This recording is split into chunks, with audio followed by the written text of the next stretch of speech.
اعوذ باللہ من الشیطان الرجیم بسم اللہ الرحمن الرحیم اللہم صلی علی محمد وآل محمد وعجل فرجہم۔ السلام علیکم ورحمۃ اللہ وبرکاتہ۔ اے رب ذوالجلال، امور خیر کو انجام دینے میں ہماری نصرت فرما، آمین۔ ناظرین محترم، ایک شخص کے جس کا نام ابو شاکر ہے اور وہ امام جعفر صادق علیہ السلام کے مخالفین میں سے ہے، امام کی خدمت میں حاضر ہوا اور عرض کی، کیا مجھے اجازت ہے کہ میں آپ کے سامنے کچھ عرض کروں؟ امام علیہ السلام نے اجازت دی۔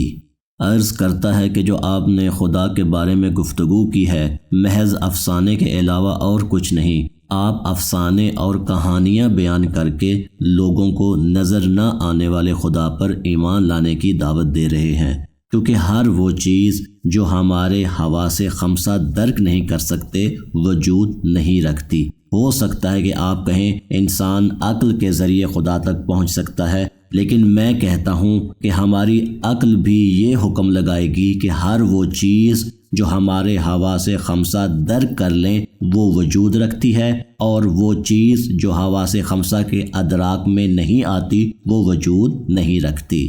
ابو شاکر امام جعفر صادق علیہ السلام کو مخاطب کر کے عرض کرتا ہے کہ آپ نے عالم ہونے کا دعویٰ کیا ہے اور کہتے ہیں کہ میں رسول خدا صلی اللہ علیہ وآلہ وسلم کا جانشین ہوں، لیکن میرے نزدیک میں نے آج تک جو افسانے سنے ہیں ان افسانوں میں آپ نے جو کہانیاں اور افسانے لوگوں کو بیان کیے ہیں وہ سب سے زیادہ کمزور ہیں، لیکن میں آپ کی ان باتوں میں آنے والا نہیں ہوں اور ہرگز ایسے خدا کو نہیں مانوں گا جس کو حواس خمسہ درک نہیں کر سکتے۔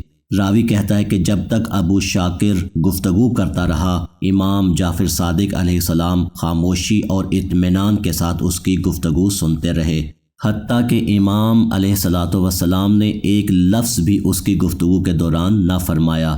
جب وہ اپنی بات ختم کر چکا تو اس کے بعد بھی امام کچھ دیر خاموش رہے کہ اگر اس کے ذہن میں ابھی کوئی بات باقی ہے تو وہ بیان کر لے۔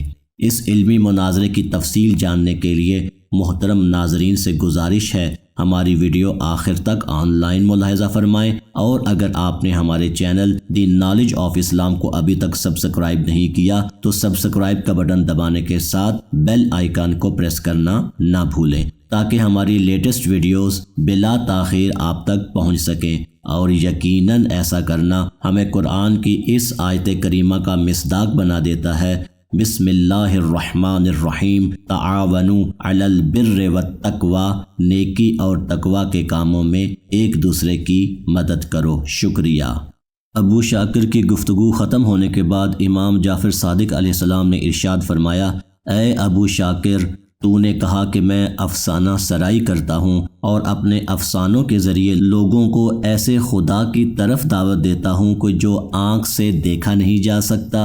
اے ابو شاکر، تو نظر نہ آنے والے خدا کا منکر ہے، یعنی ہر وہ چیز جو نظر نہیں آتی اور نہ ہی حواس خمسہ اس کو درک کر سکتے ہیں تو اس کا منکر ہے۔ تو بتا کہ تو اپنے باطن اور اندرون کو دیکھ سکتا ہے؟ ابو شاکر نے جواب دیا کہ جی نہیں، میں اپنا باطن نہیں دیکھ سکتا، لیکن اس بات کا نظر نہ آنے والے خدا کی پرستش اور اس پر ایمان لانے سے کیا تعلق ہے؟ امام نے فرمایا، تو اس بات کا قائل ہے کہ ہر وہ چیز جو دیکھی نہیں جا سکتی، سنی نہیں جا سکتی اور جس کو چھوا نہیں جا سکتا اس کا وجود نہیں ہے۔ ابو شاکر کہتا ہے کہ میں اب بھی اس بات پر عقیدہ رکھتا ہوں۔ امام فرماتے ہیں، اے ابو شاکر، کیا تو اپنے بدن کی شریانوں میں دوڑنے والے خون کی حرکت کو سن سکتا ہے؟ جہل مطلق ابو شاکر کہتا ہے، کیا خون بھی ہمارے بدن میں حرکت کرتا ہے؟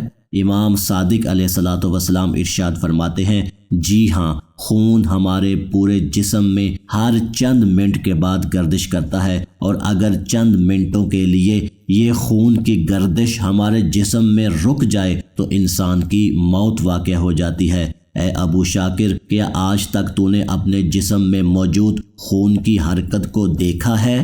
ابو شاکر کہتا ہے کہ جی نہیں، اور نہ ہی میں اسے قبول کرتا ہوں کہ خون ہمارے جسم میں حرکت کرتا ہے۔ امام ارشاد فرماتے ہیں وہ چیز جو تم کو جسم کی رگوں میں خون کی حرکت کو قبول کرنے سے روک رہی ہے وہ تمہاری جہالت ہے کہ وہی جہالت تم کو نظر نہ آنے والے خدا پر ایمان لانے سے منع کر رہی ہے۔ امام نے فرمایا اے ابو شاکر کیا تو جانتا ہے کہ خدا نے تمہارے اندر ایسی مخلوق کو خلق کیا ہے کہ جس کی وجہ سے تو زندہ ہے؟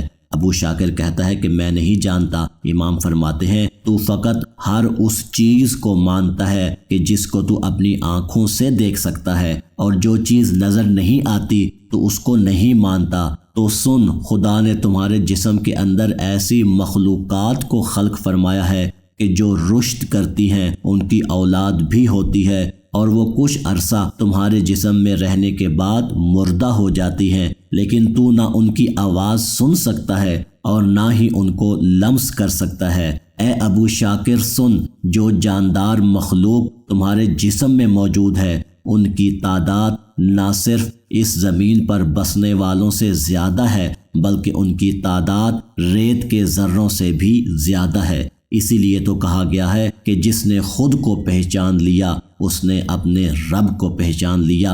امام علیہ الصلوۃ والسلام نے ابو شاکر کو مخاطب کر کے ارشاد فرمایا اے ابو شاکر اس دیوار میں لگے ہوئے پتھر کو دیکھ رہے ہو، تمہیں یہ پتھر ظاہراً تو ساکن نظر آ رہا ہے کیونکہ تیری آنکھیں اس کی حرکت کا مشاہدہ کرنے سے قاصر ہے۔ اگر کوئی اس پتھر کے اندر بھی حرکت کے موجود ہونے کا دعویٰ کرے تو کہے گا کہ یہ افسانہ گوئی اور جھوٹ بول رہا ہے، لیکن تو اس بات سے غافل اور نادان ہے کیونکہ تو پتھر کے اندر موجود حرکت کو دیکھ اور سمجھ بھی نہیں سکتا۔